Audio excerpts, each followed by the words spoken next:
할렐루야. 오늘 또 이 새벽에 우리 기도하는 자리에 나오신 여러분 모두를 주님의 이름으로 환영하고 축복합니다. 우리 이 시간 다 같이 찬송하면서 나아가겠습니다. 338장 내 주를 가까이 하게 함은 338장 우리 옛날 통합 찬송가는 364장입니다.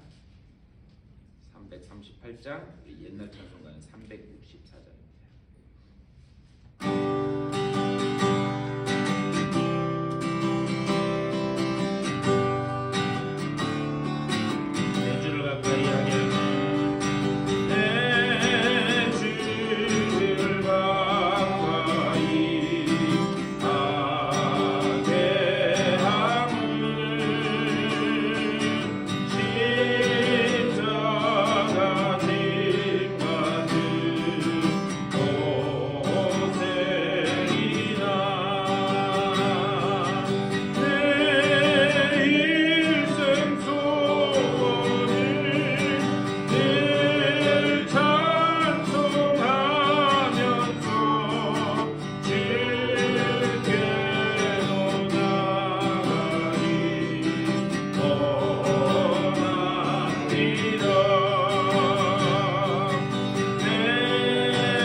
받을 은혜를 사모하는 마음 가지고 성령으로 우리 이 자리에 임재해 달라고 또 우리 주님의 놀라운 은혜로 채워달라고 우리 다 같이 기도하며 나가겠습니다. 주님의 크신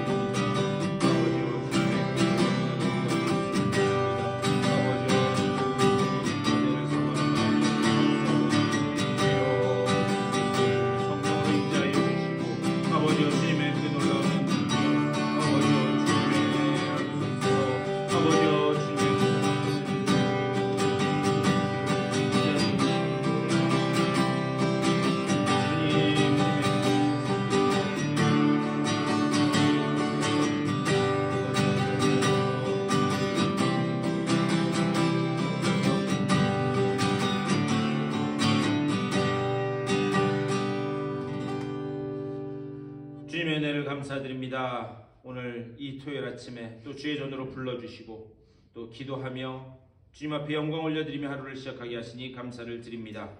우리가 주님께 한 걸음 한 걸음 더 가까이 나아가길 원하오니 주여 우리들의 마음 문을 열어주시고 우리 속에 좌정하여 주시사 우리와 동행하시는 그 주님의 은혜를 의지하여 우리 천성을 향하여 담대히 발걸음을 떼는 우리 모두가 될 수 있도록 인도하여 주시옵소서. 오늘 이 아침에도 말씀을 나눌 때에 주님께서 우리에게 말씀하심이 들려지게 하여 주시고 또한 그 가운데 주님의 뜻이 깨달아지게 하여 주시며 그 믿음 붙들고 기도할 때에 막혔던 문제들이 열려지는 복된 아침 될 수 있도록 인도하여 주시옵소서. 감사하고 우리 주 예수 그리스도의 이름으로 간절히 기도드리옵나이다. 아멘. 우리 하나님 말씀 보시겠습니다.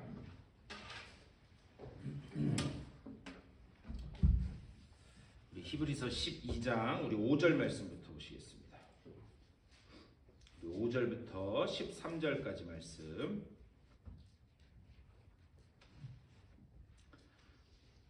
5절부터 13절까지 한 절씩 교독하시겠습니다. 또 아들들에게 권하는 것 같이 너희에게 권면하신 말씀도 잊었도다.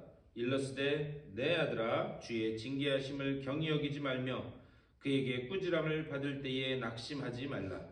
그래서 그 사람을 자를 징계하시고 그가 받아들이시는 아들마다 채찍질 하시니라 하였으니 너희가 참음은 징계를 받기 위함이라. 하나님이 아들과 같이 너희를 대우하시나니 어찌 아버지가 징계하지 않는 아들이 있으리요. 징계는 다 받는 것이거늘 너희에게 없으면 사생자요 친아들이 아니니라. 또 우리 육신의 아버지가 우리를 징계하여도 공경하였거든 하물며 모든 영의 아버지께 더욱 복종하며 살려하지 않겠느냐. 그들은 당시 자기의 뜻대로 우리를 징계하였거니와 오직 하나님은 우리의 유익을 위하여 그의 거룩하심에 참여하게 하시느니라. 무릇 징계가 당시에는 즐거워 보이지 않고 슬퍼 보이나 후에 그로 말미암아 연단 받은 자들은 의와 평강의 열매를 맺느니라. 그러므로 피곤한 성과 연약한 무릎을 일으켜 세우고 13절 다 같이 읽겠습니다. 너희 발을 위하여 곧은 길을 만들어 저는 다리로 하여금 어그러지지 않고 고침을 받게 하라. 아멘. 말씀 가지고 또 말씀 나누도록 하겠습니다. 이제 얼마 안 남았어요. 이제 히브리서 오늘 12장 했는데 12장 뒷부분 하고 또 13장 하면은 히브리서 묵상도 끝날 것 같습니다. 그래서 다음 주 주중에 아마 끝날 것 같아요. 하고 이제 성탄절을 우리 앞두고 있으니까 이 성탄절의 의미에 대한 그 말씀들을 뽑아서 며칠 동안 또 이렇게 말씀을 묵상하도록 하겠습니다. 우리 오늘 읽은 말씀 이 읽은 말씀은 징계에 관한 그런 말씀이에요. 그런데 그 내용을 쭉 이렇게 끝까지 보면 징계가 은혜이고 복이다 그렇게 지금 말씀하고 있어요. 그래서 어떻게 할 수 있냐면 6절에서 주께서 그 사랑하시는 자를 징계하시고 이렇게 말씀해요. 사랑하는 자를 징계하신다는 거예요. 8절에서도 또 이렇게 말씀합니다. 징계는 다 받는 것이거늘 너희에게 없으면 사생자요 친아들이 아니니라. 그러니까 징계는 아들에게만 한다. 지금 그렇게 말씀하고 있습니다. 이게 이해가 되세요?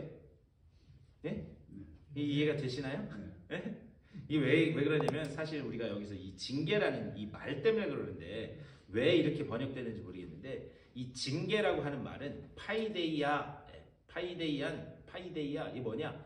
자녀를 만들어 간다라는 말. 양육한다.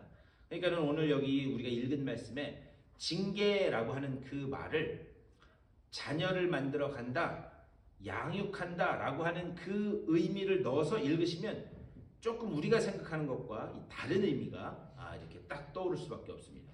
우리는 징계 그러면 무슨 벌 주고 무슨 혼내고 이런 걸 생각하는데 자녀를 만들어 간다, 양육한다 라고 하는 그 의미로 오늘 말씀을 쭉 읽어보면 조금 그 의미가 달라집니다. 지금 히브리서는 내외적으로 계속해서 흔들리는 그런 성도들을 위해서 기록되었어요. 근데 이런 사람들에게 조금만 견디세요. 한번 여러분 생각해 보세요. 여러분이 지금 시험이 오고 박해가 있고 환란이 일어나서 고통 가운데 있는데 거기에서 힘내세요. 같이 기도할게요. 네. 주님이 함께 하십니다. 네. 힘내세요. 이렇게 하면 좋을 텐데 그렇게 이야기를 하지 않고 고난은 당연한 것입니다. 하나님이 사랑하시니까 고난을 주시는 겁니다. 이렇게 하면 여러분 위로가 되겠어요? 이 불난 집에 부채질하는 것도 아니고 지금 힘들어 죽겠는데 그렇지 않습니까? 그런데 오늘 이 하나님은 히브리서 기자를 통해서 그 고난을 이기는 더 근본적인 방법을 지금 말씀하고 있는 거예요. 그러니까 마치 그런 거죠. 고기를 갖다 주는 게 아니라 고기를 낚는 법을 가르쳐 줍니다. 예, 고기를 낚는 법을. 자, 그게 무슨 말인가? 5절에서 이렇게 말씀해요. 또 아들들에게 권하는 것 같이 너희에게 권면하신 말씀도 잊었도다. 일러스되 내 아들아 주의 징계하심을 경히 여기지 말며 그에게 꾸지람을 받을 때에 낙심하지 말라 이렇게 말씀해요. 근데 이 말씀은 사실 이 히브리서 기자가 그냥 기록한 게 아니라 잠언에 있는 말씀을 인용해서 기록한 거예요. 그래서 잠언 3장 11절하고 12절 말씀에 이렇게 기록되어 있습니다. 제 원문을 읽어드릴게요. 내 아들아 여호와의 징계를 경히 여기지 말라. 그 꾸지람을 싫어하지 말라. 대저 여호와께서 그 사랑하시는 자를 징계하시기를 마치 아비가 그 기뻐하는 아들을 징계함같이 하시느니라 이렇게 말씀하고 있어요. 지금 이 히브리서를 받아든 이 그리스도인들은 계속되는 환난 그리고 그 박해 때문에 이런 질문을 하게 됐습니다. 아니 도대체 그때 내가 그렇게 힘들고 어려울 때 하나님은 뭐하고 계셨나? 그 질문들이 계속해서 쌓이다 보니까 어떤 질문까지 하게 됐는가? 진짜 하나님이 계시기는 하는 건가? 여러분 한번 그냥 이렇게 여러분들이 그 상황에 처해 있다고 한번 상상하시면서 한번 여러분 질문을 해보세요. 여러분들도 정말 극심한 환난과 박해 중에는 그런 생각 나오지 않겠어요? 아니 하나님 도와주시고 함께 해주신다고 했는데 그런데 도대체 하나님 뭐하고 계시지? 아니 하나님 계시기는 한 건가? 이런 질문들을 얼마든지 할 수 있다라고 하는 거예요. 이거는 단순히 그 2000년 전에 이 히브리서를 받아든 그 그리스도인들 뿐만이 아니라 우리에게도 얼마든지 일어날 수 있는 그런 질문입니다. 근데 이때 이 히브리서 기자가 잠언 말씀을 통해서 징계라고 하는 것을 지금 말씀하고 있어요. 그런데 제가 아까 이 원문을 읽어드렸는데 잠언 3장 11절 거기에 뭐라고 시작되느냐? 내 아들아 이렇게 시작돼요. 3장 11절 내 아들아. 하나님이 징계의 그 대상을 뭐라고 이야기하는가? 내 아들이라고 부르는 거예요. 내 아들이라고. 그러면서 그 뒤에 12절에서는 뭐라고 이야기하는가? 여호와께서 그 사랑하시는 자를 징계하시기를 마치 아비가 이렇게 말씀하고 있습니다. 그러니까 이걸 무슨 말씀이냐면 하나님이 지금 우리와 하나님 사이의 관계를 설정해서 지금 말씀하시는데 뭐냐? 나는 너의 아버지가 되고 너는 내 아들이다. 지금 그 관계를 설정해 놓고 지금 이 말씀을 하시는 거예요. 그러니까 중요한 건 뭐냐? 이 아버지와 자녀의 관계, 그 아버지와 자녀를 만들어가는 그 과정은 뭐냐? 아버지라면 자녀를 만들어가는 과정은 당연한 것이다. 지금 이것을 말씀하고 있는 거예요. 여러분 그렇잖아요. 애 낳아놓고 그냥 네가 알아서 자라라 그렇게 내버려두는 그런 부모는 이 세상에 없습니다. 어떻게 하는가? 내가 자녀를 낳았으면 그 아이가 점점 자라고 성숙해 가면서 정말 이 사회에 필요한 그런 사람다운 사람으로 만들어 가기 위해서 계속해서 양육하고 가르치기도 하고 또 어떨 때는 잘못된 길로 가면 혼내기도 하는 게 그게 이 세상 사람들의 이치예요. 그런 것처럼 하나님은 우리를 뭐라고 부르시는가? 내 아들아, 내 딸아 이렇게 부르신다. 그리고 내 아들아, 내 딸아, 나는 너의 아버지다. 지금 이 관계를 설정해 놓고 말씀하고 계신다. 지금 이 고난과 시험에 든 이 성도들에게 강조하고 싶었던 게 뭐냐? 징계를 견뎌라. 그 얘기를 이야기하는 거야. 그거보다 더 근본적인 이야기 뭐냐? 너는 내 자녀이고 나는 너의 아버지다. 그 근본적인 이야기를 지금 하고 있다는 거예요. 고난과 환난이 닥쳐온다고 해서 내가 존재하지 않는 것도 아니고 그리고 내가 가만히 너를 지켜만 보고 있는 것도 아니다. 이것은 네가 내 자녀이기 때문에 어쩔 수 없이 자녀로 만들어가는 그 양육 프로그램 중에 하나일 뿐이다. 오히려 더 근본적인 말씀을 하고 있다라는 사실. 우리도 그럴 때 있잖아요. 하나님 답도 안 보이네. 답도 안 보이네. 지금 어디로 가야 될지 지금 상황 판단이 전혀 안 됩니다. 그런 상황 가운데서 우리 속에 일어나는 질문들. 아니 하나님 도대체 저한테 왜 그러세요? 제가 어떻게든 열심히 좀 해보려고 하는데 하나님 도대체 저한테 왜 그러세요? 이렇게 몰릴 때가 참 많다는 거예요. 그런데 이럴 때 우리가 반드시 기억하고 붙잡아야 될 신앙의 원리는 무엇인가? 이런 양육하고 훈련하는 과정은 하나님이 우리 아버지 되시기 때문에 그렇게 자녀를 만들어 가신다라고 하는 사실을 반드시 기억하고 붙잡으실 수 있게 되기를 주님의 이름으로 간절히 축원합니다. 네, 하나님은 우리를 그렇게 해서 만들어 간다는 거예요. 제가 여러 번 말씀드렸어요. 우리 사실 인생을 쫙 되돌아보면 우리가 하나님과 가장 가까웠던 순간이 언제인가? 우리가 힘들고 괴로웠을 때, 이게 어디 하나 눈들 데 없고 정말 괴로움과 극심한 고통 가운데 있을 때, 그때가 하나님과 가장 우리가 가까이 있을 때다라고 하는 사실을 우리는 삶의 경험을 통해서, 신앙의 경험을 통해서도 배울 수 있습니다. 그러니까요, 하나님과 우리 사이에 반드시 그것은 일어날 수밖에 없는데, 그 과정 가운데서 우리가 반드시 기억해야 되는 건 뭐냐? 이 과정을 통해서 하나님이 나를 자녀로 만들어 가시는구나. 이 원리를 놓치지 말아야 된다는 거예요. 그리고 또 다음으로 이런 징계의 과정을 통해서 우리가 깨달아야 될 두 번째 신앙적 원리가 뭐냐? 이거는요, 이 과정을 통해서 우리가 그리스도와 연합되어 있다라고 하는 사실을 깨닫게 하시는 거예요. 그것을 어떻게 할 수 있는가? 히브리서 2장 10절 말씀 보면요, 2장 10절에 이렇게 기록되어 있습니다. 그러므로 만물이 그를 위하고 또한 그로 말미암은 이가 많은 아들들을 이끌어 영광에 들어가게 하시는 일에 그들의 구원의 창시자를 고난을 통하여 온전하게 하심이 합당하도다, 이렇게 말씀하고 있어요. 이게 무슨 얘기냐면, 제가 풀어서 말씀드리면, 하나님이 우리를 영광에 이렇게 들어가게 하시려고 아들을 십자가에서 매달아 죽이는 방법을 택하셨다는 거예요. 그리고 그 방법을 통해서 이제 우리는 뭐냐? 그 하나님의 영광에 들어가게 되었다라고 하는 사실, 그 은혜를 우리가 입게 되었다. 그리고 이 십자가 사건을 통해서 예수님이 흠많은 우리를 너는 내 형제다, 너는 내 자매다, 이렇게 부르는 것을 부끄러워하지 않으셨다. 또 그렇게 하나님의 말씀이 이야기해요. 그렇기 때문에 당연히 우리는 그분이 걸으셨던, 주님이 그 길을 걸으셔서 흠많고 부끄러운 존재인 우리들을 형제요, 자매요, 이렇게 부르시는 것을 부끄러워하지 않으신 것처럼, 이제 우리는 그 은혜를 받은 사람으로서 그 고난의 길을 묵묵히 가는 것, 그것이 마땅하다. 지금 그것을 말씀합니다. 그러면서 동시에 뭐냐? 그 영광의 자리로 들어간 사람마다, 영광의 자리로 들어간 사람마다, 아들마다, 그 딸마다 채찍질로 양육하신다. 6절에서 이렇게 말씀해요.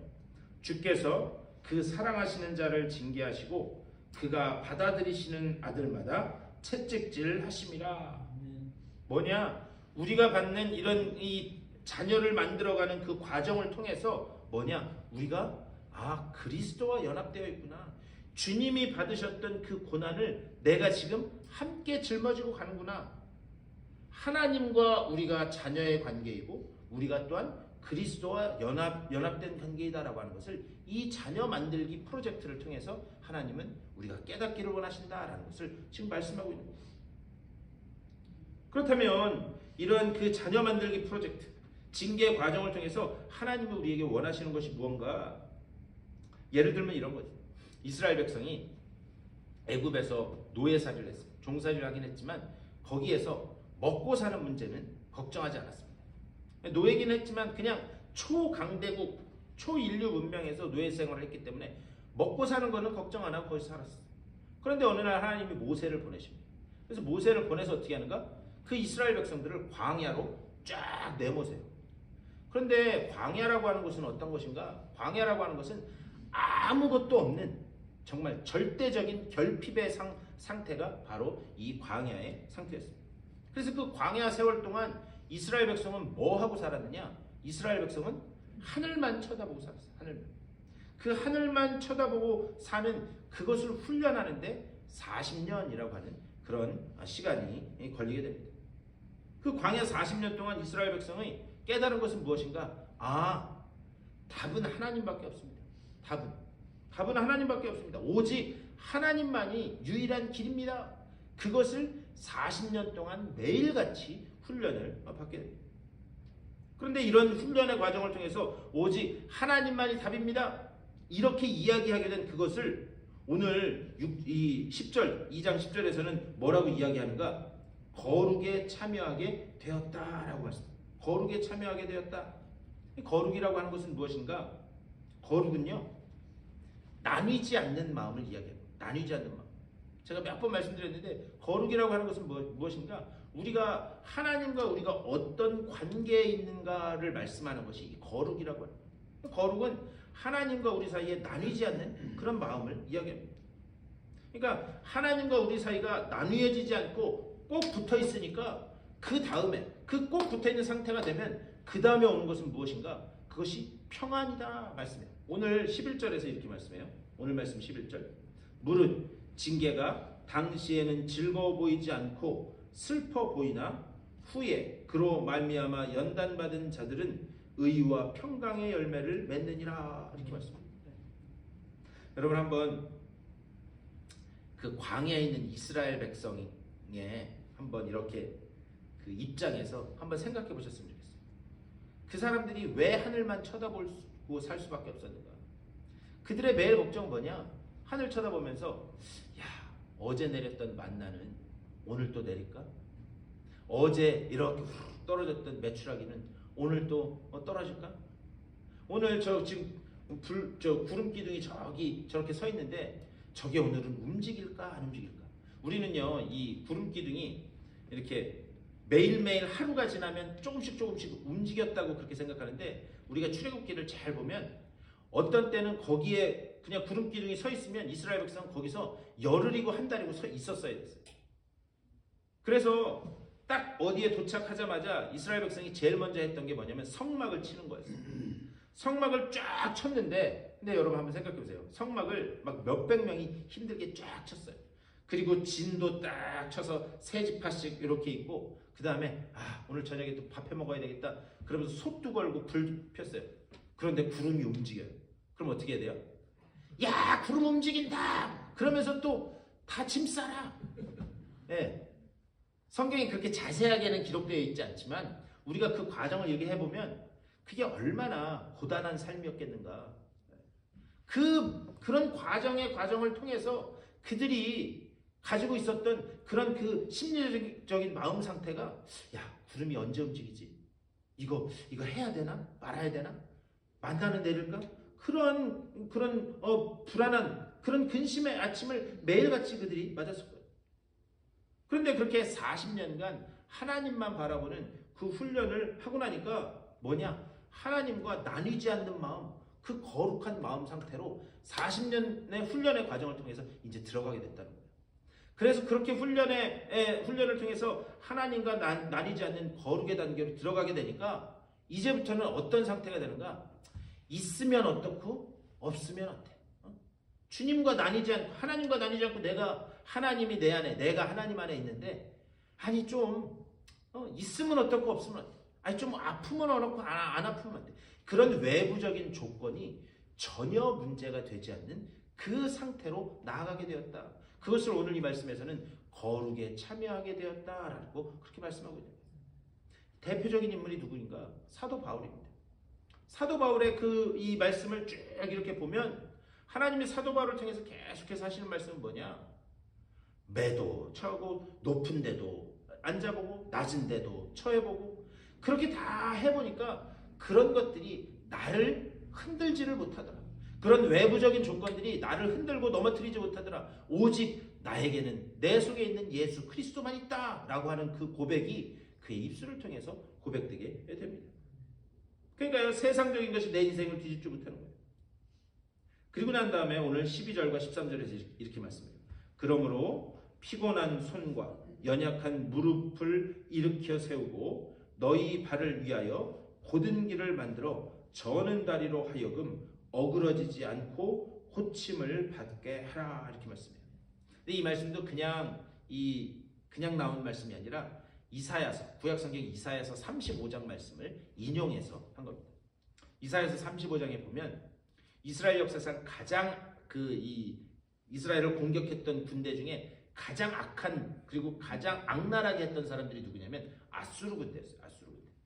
그런데 지금 이 아수르 군대가 그 악랄한 아수르 군대가 이스라엘을 포위하고 지금 잡아먹으려고 혀를 낼름낼름 대고 있습니다. 그때 그 포위 속에 갇혀있는 이스라엘 백성들의 모습이 어땠는가? 여기 말씀하는 것처럼 피곤한 손과 연약한 무릎, 이게 원래 뜻은 뭐냐면은 무릎이 부딪힌다라는 말이에요. 여러분 그런 경험 있으세요? 너무 떨다 보니까 무릎이 덜덜덜덜 떨려서 무릎이 다다다다닥 이렇게 부딪히는. 예. 지금 그것을 연약한 무릎, 피곤한 손, 그러니까 피곤한 손은 뭐냐면 손을 축 늘어뜨린 상황이에요. 그러니까 사람이 너무나 무서워서 공포에 질려서 떨다가 무기력해지면서 손을 축 이렇게 떨어뜨리고 그리고 무서워서 다리는 투투투투 이렇게 부딪히는 지금 그런 상황이었다. 지금 그것을 말씀하는 거예요. 이것은 지금 이 히브리서를 읽고 있었던 이 성도들과 거의 비슷한 그런 모습입니다. 그런데 이때 이렇게 벌벌벌 떨고 있는 그 이스라엘 백성에게 하나님께서 이 어떤 환상의 그림을 보여주세요. 그게 이사야서 35장 1절과 2절의 말씀입니다. 거기서 이렇게 말씀해요. 메마른 땅이 기뻐하며 사막이 백합화같이 피어 즐거워하고 그것들이 여호와의 영광 곧 우리 하나님의 아름다움을 볼 것이다. 이렇게 말씀해요. 그리고 난 다음에 이사야서 35장 3절 말씀. 너희는 약한 손을 강하게 하며 떨리는 무릎을 굳게 하며. 이게 오늘 12절 히브리서 12장 12절의 말씀입니다. 궁극적인 최종의 그림을 보여주신 후에 야 내가 반드시 이렇게 승리의 그림을 내가 너에게 보여준다. 그러니 그 지금 쭉 내려뜨린 손을 그리고 그 덜덜덜 떨리는 그 무릎을 더욱더 굳게 하고 여호와께서 약속하신 그 약속의 길로 가라. 그것을 말씀해요. 그런 다음에 그 뒤에 이사야서 35장 4절부터 이렇게 쭉 이렇게 말씀해요. 겁내는 자들에게 이르기를 굳세어라. 두려워하지 말라. 보라 너희 하나님이 오사 보복하시며 갚아주실 것이라. 하나님이 오사 너희를 구하시리라 하라. 그때에 저는 자는 사슴같이 뛸 것이며 말 못하는 자의 혀는 노래하리니 이는 광야에서 물이 솟겠고 사막에서 시내가 흐를 것임이라. 지금 이렇게 말씀하셨어요. 두려워하지 말아라. 용기를 내라. 너희 아버지 되시는 그 하나님이 잠시 너희를 이런 자녀를 만들어가는 그 훈련의 과정 프로그램에 밀어넣긴 했지만 이것은 뭐냐? 내가 너의 아버지 되었다는, 그리고 너희가 내 상속자로 섰다라고 하는 증거다. 그러니 두려워하지 말라. 이것을 지금 말씀하고 있다라고 하는 사실이에요. 오늘 이 말씀 가운데서 우리가 반드시 붙잡아야 될 신앙의 원리는 뭐냐? 하나님이 우리 아버지 되시는 줄 믿습니다. 네, 하나님 우리 아버지 되신다. 그리고 우리는 그분의 자녀가 되었다. 그러니까 자녀가 되었다라고 하는 것은 무엇이냐? 자녀가 되었다는 것은 그 유업을 다 상속받을 상속자로 들어서게 되었다라고 하는 것을 이야기하는 거예요. 다만 부탁드리기는요. 여러분들이 하나님의 그 하늘 유업을 이룰 상속자로 여러분들이 이렇게 자녀로 섰다라고 하는 그 사실을 기억하시고 어떠한 상황 가운데서도 지금 여러분들을 좌절하고 무너지게 만들고 또 주춤주춤하게 만드는 그 상황 가운데서 그렇지, 내가 이 과정을 통해서 내가 하나님의 자녀가 되었지, 내가 우리 주님 그리스도와 연합되었지, 이것을 늘 기억하심으로 그것을 힘있게 이겨나가실 수 있게 되기를 주님의 이름으로 간절히 축원합니다. 말씀을 생각하면서 다 같이 기도했으면 좋겠어요.